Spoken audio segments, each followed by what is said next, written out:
The bustling streets of Lagos were alive with the sounds of horns blaring, vendors shouting, and children laughing as they played in narrow alleyways. Among the chaos, a small figure moved quietly, unnoticed by most. 10-year-old Fumi, dressed in torn and dirty rags. She walks round the street hungry and hopeless, but ignored by the crowd. She tries to get food, but she doesn't know where to get food from. Her stomach made her very uncomfortable. It had been 2 days since she last ate a few scraps of bread someone had tossed her way. Hunger gnawed at her insides, but it was a familiar companion by now. "Please, just a little food," she murmured, holding out her small, grimy hands to passers-by. "Get away from me, you filthy child," a woman shouted at her. The woman pulled her bag closer to her. "You're cursed, aren't you?" a man muttered, glaring at her. "Bad luck follows you everywhere." Fumi flinched, but said nothing. She had heard those words too many times to be surprised. Some people said she was evil, that she brought misfortune wherever she went. Others called her a thief, even when she hasn't done anything wrong. Fumi wasn't living like this before. She used to have a home, parents who loved her, and a life filled with laughter. But that life had been stolen from her in an instant. She often replayed the memory in her mind, though it brought her nothing but pain. One fateful evening, her family had been walking home from a small celebration when armed robbers attacked them. Her father had tried to protect them, but the men were ruthless. Shots rang out, and in the blink of an eye, both her parents lay lifeless on the ground. Fumi had been spared, but the loss left her adrift. With no relatives to turn to, she was cast onto the streets, where survival became her only focus. The streets were unforgiving. Life on the streets was harsh, especially for a child. Fumi quickly learned that trust was a luxury she couldn't afford. She kept to herself, sleeping in abandoned buildings or under market stalls, and scavenging for whatever scraps she could find. The other street children avoided her, frightened by the rumors that she was cursed. Even the adults, who might have shown her some pity, crossed the street to avoid her. "Stay away from her," she overheard one woman whisper. "Her parents died because of her. She's bad luck." The words cut deep, but Fumi held her head high. She wouldn't give them the satisfaction of seeing her cry.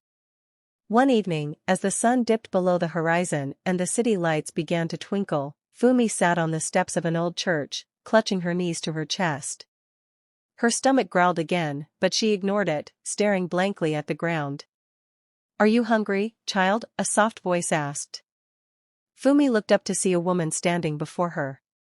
She was dressed in simple clothes, her face lined with sorrow, but kind.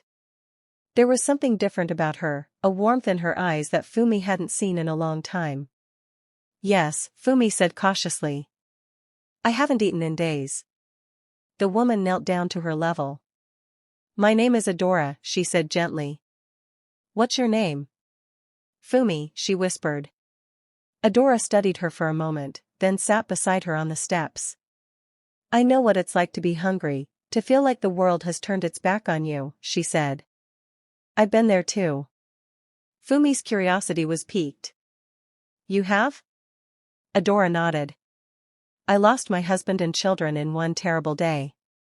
The people in my village said I was cursed and cast me out. I've been alone ever since." Fumi's eyes widened. She had never met anyone who understood what it felt like to lose everything. Adora stood and extended her hand. "Come with me, Fumi. I don't have much, but I can give you food and a place to rest." Fumi hesitated. She had spent so long relying only on herself that the idea of trusting someone felt foreign. But there was something in Adora's voice, a sincerity that made her want to believe. Slowly, she placed her small hand in Adora's. The woman led her to a tiny, run-down apartment on the edge of the city. It was a single room with a cracked ceiling and sparse furniture, but to Fumi, it felt like a palace. Adora handed her a plate of rice and beans. Fumi devoured it, tears streaming down her face as she tasted real food for the first time in weeks. "You don't have to be alone anymore," Adora said softly, watching her eat. "Stay with me. We can face this world together." Fumi nodded, unable to speak past the lump in her throat. For the first time in a long while, she felt a glimmer of hope. Life with Adora wasn't easy. The neighborhood was still filled with people who whispered and pointed, calling them names and avoiding their path. But Adora's presence gave Fumi strength. People will always talk, Adora said one day as they walked to the market. But their words don't define us. What matters is how we choose to live. Fumi took those words to heart. She began to see that her past, no matter how painful, didn't have to dictate her future. And with Adora by her side, she felt ready to face whatever came next. Fumi awoke to the faint smell of bread warming over a small charcoal stove. For a brief moment, she didn't remember where she was. The mattress beneath her was thin, and the single room was bare, but it felt like heaven compared to the cold streets she was used to. Adora was already up, moving around the small apartment with practiced efficiency. She hummed softly as she prepared a simple breakfast, the tune blending with the distant sounds of Lagos waking up. "You're awake," Adora said with a warm smile when she noticed Fumi sitting up. "Come, eat." Fumi hesitated. She had spent so long fending for herself that trusting someone felt foreign. But hunger won out, and she slowly made her way to the small table by the window where Adora had set out a plate of bread and some watery tea. "Thank you," Fumi murmured, her voice barely audible. "You don't have to thank me," Adora said gently. "You're safe now." The days that followed were filled with small but significant changes for Fumi. Adora taught her how to wash her clothes, clean the house, and prepare simple meals. These weren't chores to Fumi, they were acts of belonging, things that made her feel like she had a home again. Adora also gave Fumi space to grieve. There were nights when the little girl would wake up crying, haunted by the memory of her parents' deaths. Adora would sit beside her, holding her hand and whispering soothing words until she fell asleep again. "Pain doesn't go away overnight," Adora told her one morning as they sat together peeling yams. "But it becomes easier to carry when you have someone to share it with." Fumi nodded, her heart swelling with gratitude for this woman who had shown her more kindness in a week than she'd experienced in the entire year since her parents died. Facing the neighborhood's prejudice, despite the warmth inside their home, life outside was not as welcoming. The neighborhood was a tight-knit community where gossip traveled fast, and Adora's reputation as a witch had followed her.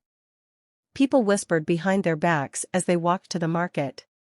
Vendors refused to sell to Adora, claiming her touch would curse their goods. Children shouted cruel words at Fumi, calling her the cursed girl.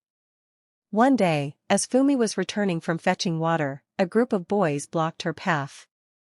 "Hey, cursed child," one of them jeered. "What are you doing here?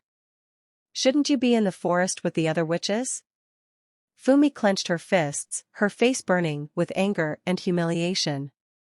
Before she could respond, Adora appeared. "That's enough," Adora said sharply, her voice carrying an authority that silenced the boys. She stepped in front of Fumi and glared at the group. "Shame on you. Picking on a child who's done nothing to you. Go home." The boys scattered, their bravado evaporating under Adora's stern gaze. Fumi looked up at her, tears brimming in her eyes. "Why do they hate us?" she whispered. "They fear what they don't understand," Adora said, placing a comforting hand on her shoulder. "But their fear doesn't." One evening, after a particularly hard day of dealing with the neighborhood's hostility, Fumi sat by the small window, humming to herself. Adora, who was mending a tear in her dress, paused to listen. "Fumi," she said softly, "is that a song your mother taught you?" Fumi nodded. "She used to sing it while she cooked. I do sing along with her." "Your voice is beautiful," Adora said. "Do you know any other songs?" Fumi hesitated, then began to sing another tune, her voice rising and falling like the ebb and flow of a river. It was clear, soulful, and filled with emotion. Adora watched in awe as the little girl lost herself in the melody. "You have a gift, Fumi," Adora said when the song ended. "Do you think so?" Fumi asked, her eyes wide with wonder. "I know so," Adora said. "Your voice can touch people's hearts." Don't let anyone make you doubt that. The next day, Adora surprised Fumi with a small, second-hand keyboard she had bought from a street vendor. The keys were chipped, and some of them stuck, but to Fumi, it was the most beautiful thing she had ever seen. Try it, Adora said, smiling. Fumi's fingers hesitated over the keys before pressing down. The sound was uneven, but it didn't matter. She played a simple tune, humming along as she did. Adora clapped when she finished. See? You're a natural. From that day on, music became Fumi's refuge. She practiced on the keyboard for hours, creating melodies that filled their small apartment with life. Adora encouraged her, always reminding her that her talent was a blessing, not a curse. The neighborhood children began to gather outside their window, drawn by the sound of Fumi's singing and playing. Even the adults who had once shunned them paused to listen, their judgmental stares softening into curiosity, except for one of their neighbor known as Mama Shola, who was always filled with bitterness and jealousy. Immediately she heard Fumi's beautiful voice, she became very angry and jealous. Out of jealousy, she asked Fumi to shut up and accused her of disturbing the neighborhood. Fumi respected her and kept quiet. Adora knew that Fumi's talent was something special, something that could change her life. And in her heart, she vowed to do everything she could to nurture it. You're going to do great things, Fumi, Adora said one evening as they sat together. Fumi smiled shyly. For the first time in a long time, she began to believe it too. Thanks for watching.